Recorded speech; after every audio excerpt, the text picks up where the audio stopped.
dari beberapa anak itu macam-macam. Ada yang diajarin mungkin 5-6 kali sama sekali belum bisa. Ada juga yang baru mungkin 2-3 kali tapi dia sudah mengerti gitu. Jadi tergantung daripada anak tersebut.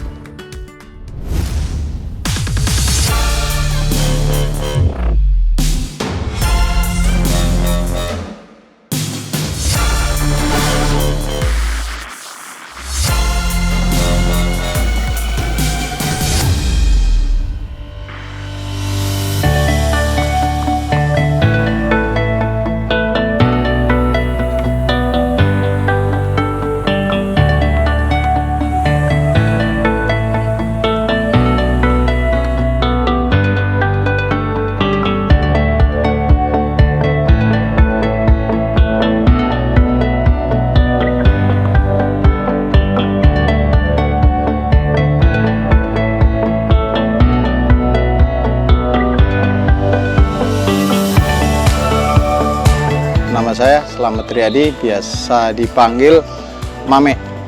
Pekerjaan saya sehari-hari adalah tenis freelance, khususnya untuk pelajar pemula. Kalau resmi yang sudah berlisensi lah gitu kan, punya ini dari ITF dari tahun 2016.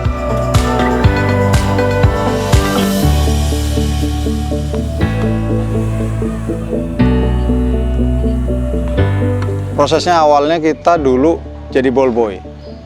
Setelah kita jadi ball boy, beberapa lama kita mulai mengenal dari ngeliat-ngeliat dulu gitu kan, ngeliat-ngeliat dulu orang-orang main tenis gitu, akhirnya punya ketertarikan, kepingin, terus kita mulai belajar otodidak. Setelah kita bisa, kita mulai sparring partner atau kita melayani pelanggan-pelanggan tapi yang sudah bisa main. Nah, setelah kita udah cukup untuk kita bisa jadi sparring, kita udah pengalaman ngikut pelatih-pelatih yang sudah punya nama gitu, akhirnya kita ambil sekolah atau pendidikan kepelatihan di ITF untuk sertifikasinya.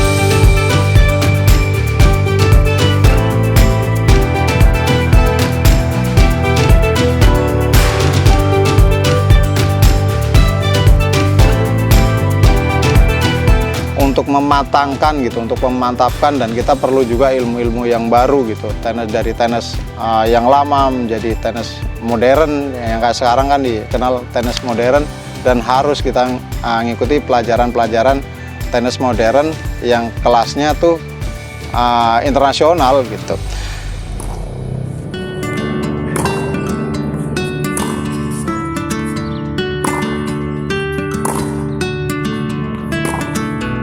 Untuk batasan umur kita nggak ada, kita tanganin dari anak-anak umur yang sekarang ada itu umur 6 tahun sampai ada juga yang sudah umur mungkin di atas 40 tahun kali ya, udah ya sekitar umur 40-an gitu kita ada.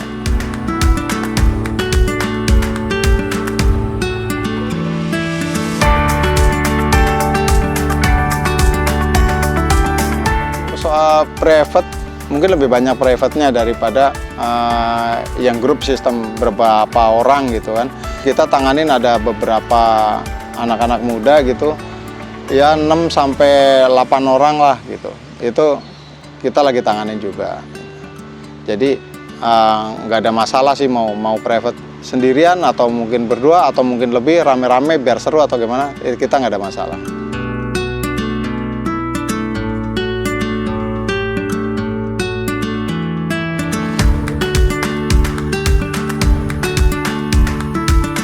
Anak didik sendiri untuk persiapannya menjadi bisa tenis lah ya, bisa tenis dulu gitu. Itu pastinya peralatan-peralatan wajib seperti raketnya mesti persiapkan, ya kan, sepatunya yang mungkin khusus dari sepatu tenis gitu. Itu sih sebenarnya nggak begitu masalah, cuman itu bisa mendorong menjadi apa ya, semangat gitu loh, menjadi yakin gitu, pede gitu anaknya.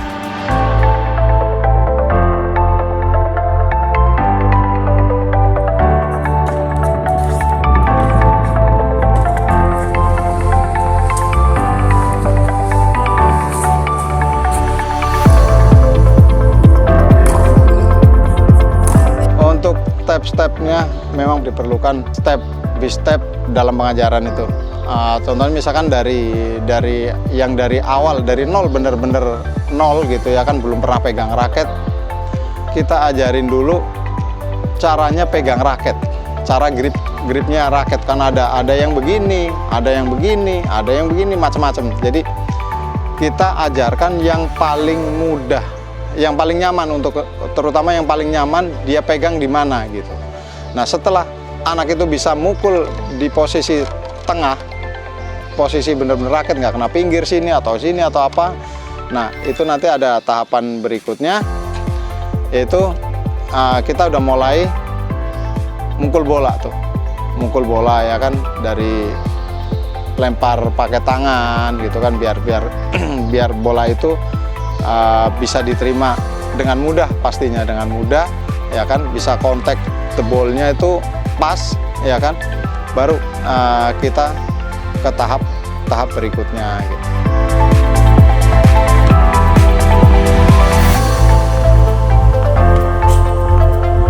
Ya macam-macam lah intinya, anak tuh berbeda-beda karakter terutama. Jadi kita mesti tahu karakter anak si A, anak B, anak C atau apa, kita mesti tahu karakternya. Nah, biar kita tahu, kita dari pendekatan dari mungkin bahasanya, mungkin kita seolah-olah ya kita masuk ke dunianya anak-anak.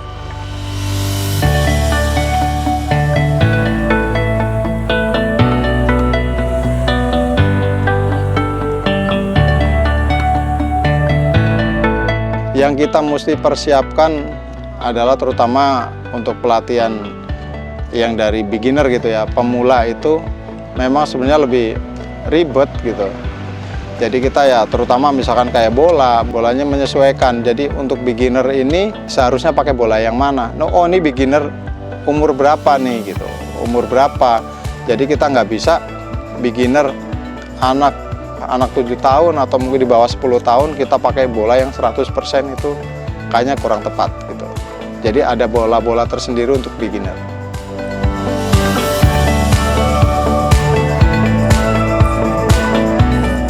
Untuk anak-anak didik harus ngikutin turnamen, kita nggak wajibkan. Karena dari beberapa anak itu macam-macam. Ada yang diajarin mungkin 5-6 kali sama sekali belum bisa. Ada juga yang baru mungkin 2-3 kali tapi dia sudah mengerti gitu. Jadi tergantung daripada anak tersebut. Jadi nggak bisa kita maksain sekian lama, misalkan sebulan atau 2 bulan atau mungkin setahun kamu harus bisa turnamen, harus bisa memenangkan piala gitu. Itu nggak ada, mungkin nggak ada ya pelatih yang berani jamin murid tuh pasti bisa bagus, itu nggak ada.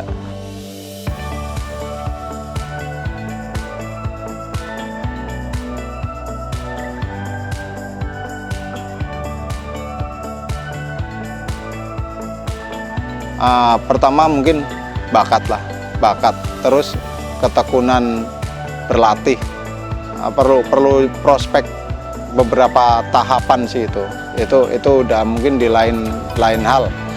Tapi fokusnya sih untuk saat ini gitu kita lari ke beginner, ke pemula. Untuk berapa lama waktunya mesti bisa paling tidak main rally gitu, tergantung daripada bakat anak itu tersendiri. Pertama, keduanya adalah jam berlatih gitu. Jadi bakat aja nggak cukup gitu untuk menjamin anak ini cepat atau enggak, tergantung latihannya berapa lama dia berlatih sebetulnya. Kalau berapa lama berlatih itu, jadi kalau emang anak-anak yang berbakat itu mungkin lebih cepat karena mungkin daya tangkapnya atau mungkin skillnya atau mungkin semangatnya itu mungkin lebih daripada yang lain gitu. Jadi mungkin itu akan lebih cepat, dan waktunya sampai kapan gitu. Bisa kalau untuk sekedar bermain, sekedar rally-rally aja mungkin kalau anak yang berbakat sih cepet gitu, cepet lah. Tapi kalau yang mungkin kurang ya mohon maaf gitu, mungkin perlu kesabaran yang lebih.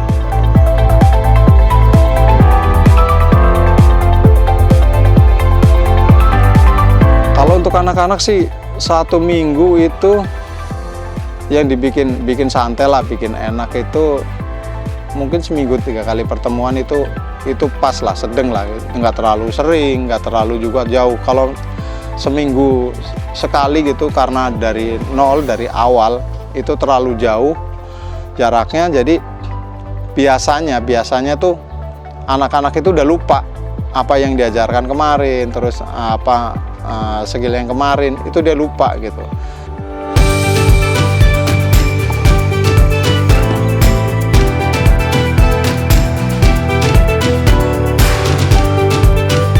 Kendala, kalau kendala pastinya semua pelatih, semua olahraga punya kendala.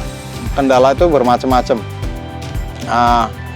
Kita punya kendala yang sering sih ya anak-anak wajar lah, itu hal-hal yang wajar sebetulnya. Dari beberapa anak itu pasti beda karakter, kita harus bisa tahu karakter dan kita harus bisa pendekatan. Dan anak-anak ini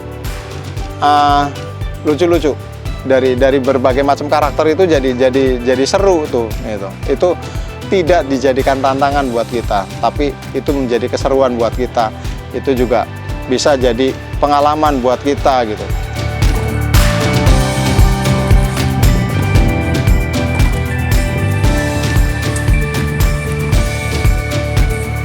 Oke, kalau soal nominal itu ada memang yang berkesannya mahal karena memang kita mesti sewa lapangan, ada ball boy ya kan, ada bola yang mesti kita bayar tuh. Nah, ada juga mungkin yang kalau misalkan kayak di apartemen gitu, kayak di apartemen itu karena lapangannya kita nggak bayar, jadi mungkin harganya mungkin beda lah dengan yang disewa gitu. Intinya kita tuh bisa saling ngerti aja.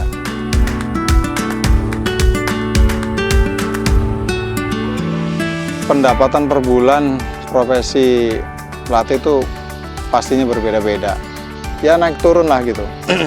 Kadang-kadang kan pemain ini nggak selalu bisa waktunya bermain, dia bermain gitu, nggak selalu bisa, nggak selalu punya waktu. Jadi itu pendapatan kita jadi kurang pastinya. Terus musim.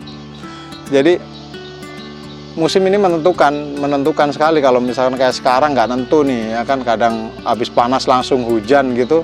Nah di saat kita jamnya latihan terus hujan, ya itu mengurangi pendapatan kita tentunya gitu.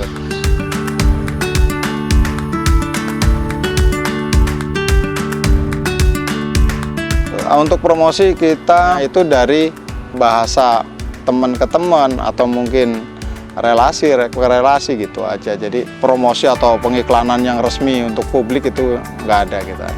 Saya melatih itu biasa di area Jakarta Selatan, terutama space-nya sih ada di Pondok Indah.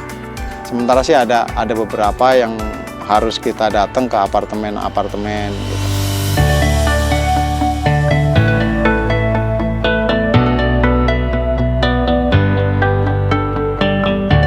Yang mau menghubungi saya bisa di nomor WA aja.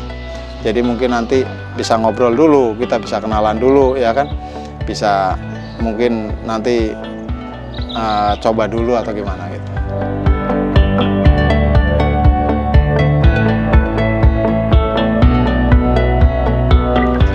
Jangan lupa subscribe, like, and comment di channel Pekerjaan Ido. Nama saya Suheri, umur saya 34 tahun, pekerjaan saya adalah store manager di COC Komputer.